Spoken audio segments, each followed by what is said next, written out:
दीनदयालु पिता परमेश्वर लाखों धन्यवाद देते हैं और तेरी प्रशंसा करते हैं। तूने पूरा सप्ताह भर हम सबों के साथ था, हर प्रकार के कामों में मदद की और आज सुंदर शब्द शुरुआत में हम यहाँ उपस्थित हो पाते हैं और तेरी स्तुति और प्रशंसा कर पाते हैं। हम प्रार्थना करते हैं हम जितने उपस्थित हैं हम सबों के साथ हो, हमारी हर दुख तकलीफ में तू मदद और सहायता कर।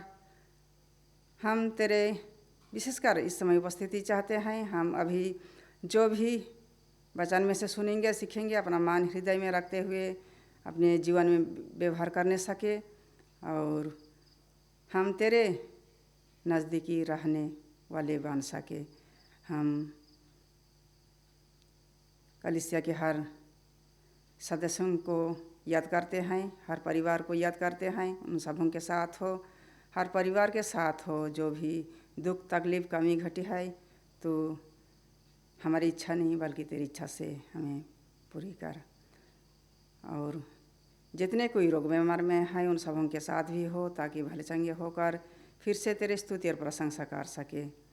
जो कोई नहीं आए हैं, कोई कारणवश हताश निराश में है, उन सबों के साथ भी हो और ऐसा ही कहीं झुंड होकर तेरे प्रशंसा कर रहे हैं उन सबों के बीच में भी हो और उन्हें भी एक आशीष से परिपूर्ण कर। हमारे हर पाप गुनाह तू क्षमा कर। छोटी विनती मसीह के नाम से चाहते हैं, दया कर, सुन और स्वर में ग्रहण कर। आमीन। बैठ जाएंगे। मैं खुश हूँ आज फिर से मुझे यहाँ आने की मौका मिला है और जितने उपस्थित हैं मैं फिर से स्वागत करती हूँ। आप लोग स्वागत किए जाते हैं आज की सभा में। और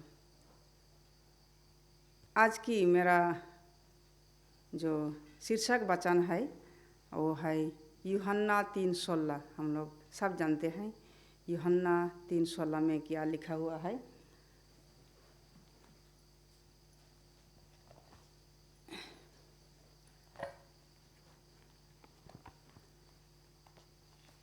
और आज की वही मेरा शीर्षक वचन का शीर्षक है और वहीं से मैं कुछ विश्लेषण करना चाहूँगी।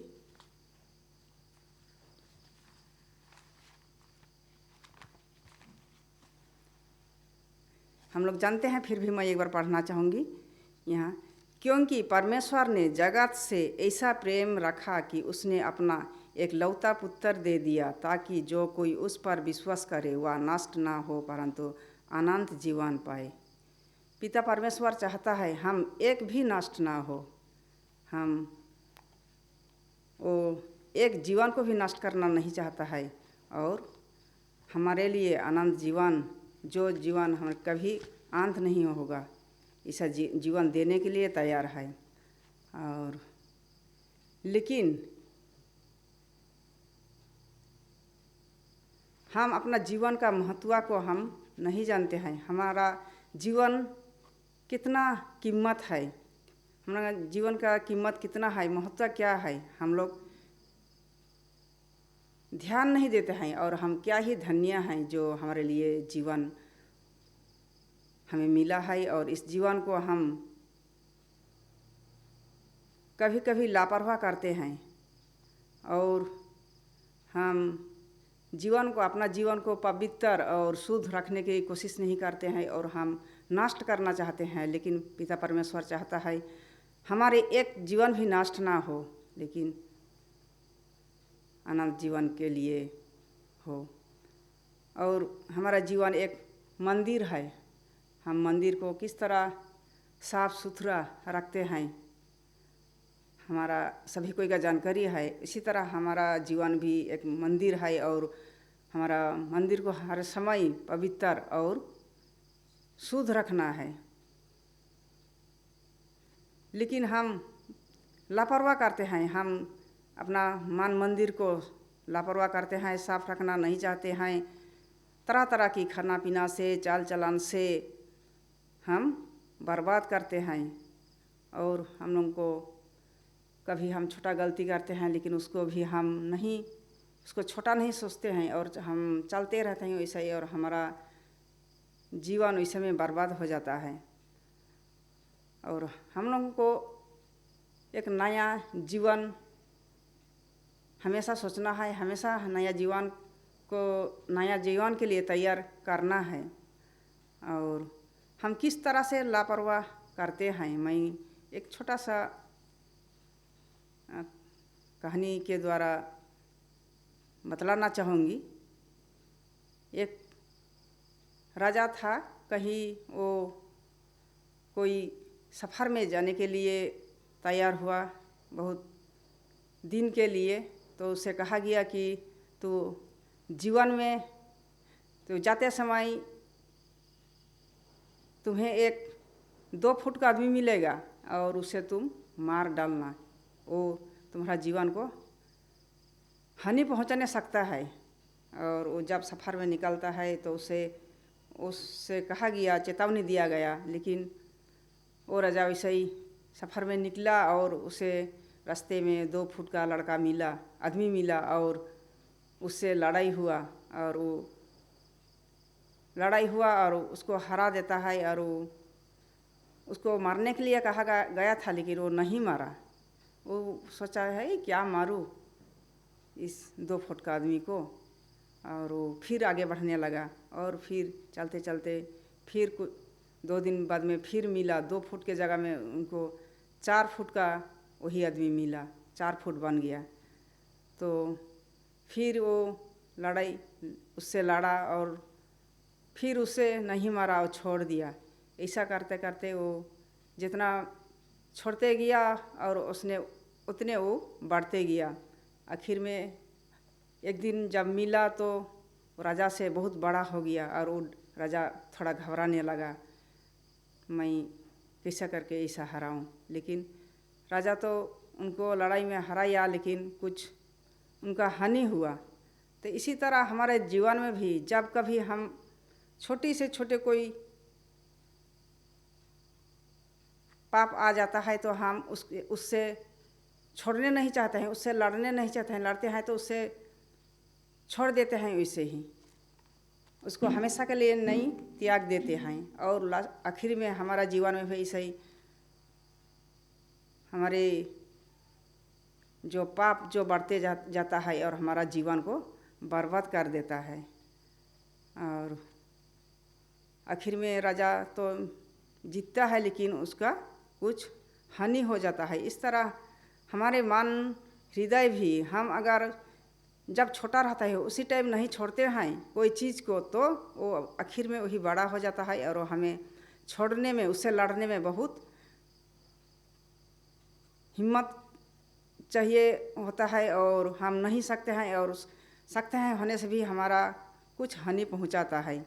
इसलिए हम जब छोटे कुछ गलती में हम फंस जाते हैं तो उसी टाइम हमें उसे निपटा लेना चाहिए और हमारा जीवन को एक नया जीवन बनाना चाहिए, अनंत जीवन के लिए। क्योंकि पिता परमेश्वर चाहता है हमारा जीवन एक भी नष्ट ना हो, और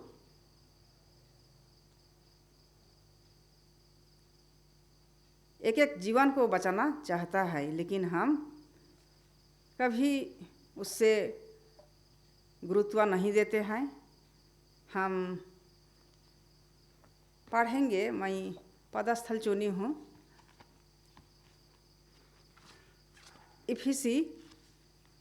इफिसी से मैं पढ़ना चाहूँगी। यहाँ 4 का 17 से 24 तक मैं पढ़ना चाहूँगी। इफिसी 4:17 से 17 से 24 तक मैं यहाँ पढ़ना चाहूँगी।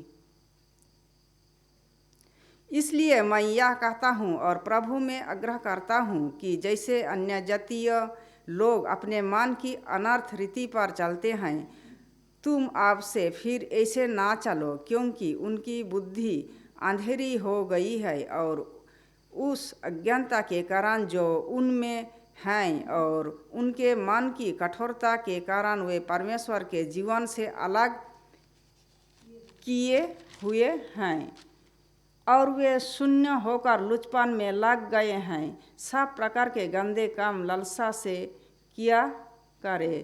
तुम पर तुमने मसीह की ऐसा शिक्षा नहीं पाई, वरन तुमने सचमुच उसी की सुनी और जैसा यीशु में सत्य है उसी में सिखाई भी गए कि तुम पिछले चल चलन के पुराने मनुष्यत्व को जो भरमाने वाले अभिलाषों के अनुसार भ्रष्ट होता है उतार डालो और अपने मन के आत्मिक स्वभाव में नए बनते जाओ और नए मनुष्यत्व को पहन लो जो परमेश्वर के अनुरूप सत्य की धार्मिकता और पवित्रता में सृजा गया है। हमें हमेशा पुराना आदतें, पुराने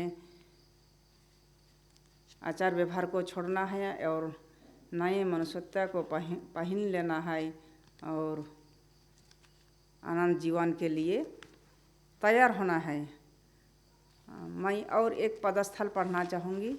यहाँ दूसरा थिस्सलुनीका 2 अध्याय 13 से 17 तक, और यहाँ पर कहता है, हे भाइयों और प्रभु के प्रिय लोगों, चाहिए कि हम तुम्हारे विषय में सदा परमेश्वर का धन्यवाद करते रहें, क्योंकि परमेश्वर ने आदि से तुम्हें चुन लिया कि आत्मा के द्वारा पवित्र बनकर और सत्य की प्रतीति करके उद्धार पाओ, जिसके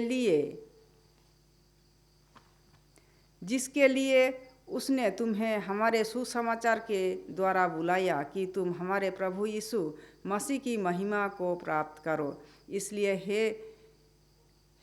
इसलिए हे भाइयों, स्थिर रहो और जो बातें तुमने चाहे वचन या पत्री के द्वारा हमसे सीखी है उन्हें थामे रहो। हमारा प्रभु यीशु मसीह आप ही और हमारा पिता परमेश्वर, जिसने हमसे प्रेम रखा और अनुग्रह से अनंत शांति और उत्तम आशा दी है, तुम्हारे मनों में शांति दे और तुम्हें हर एक अच्छे काम और वचन में दृढ़ करे। यहाँ कितना सुंदर वचन लिखा हुआ है।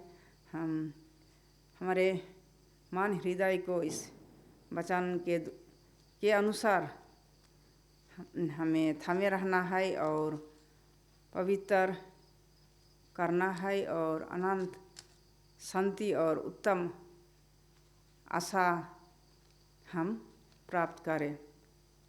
मैं और एक पदस्थल पढ़ना चाहूँगी और वो मिलता है दूसरा पत्रस 3 अध्याय 8 से 13 तक, 3 का 8 से 13 तक पढ़ना चाहूँगी।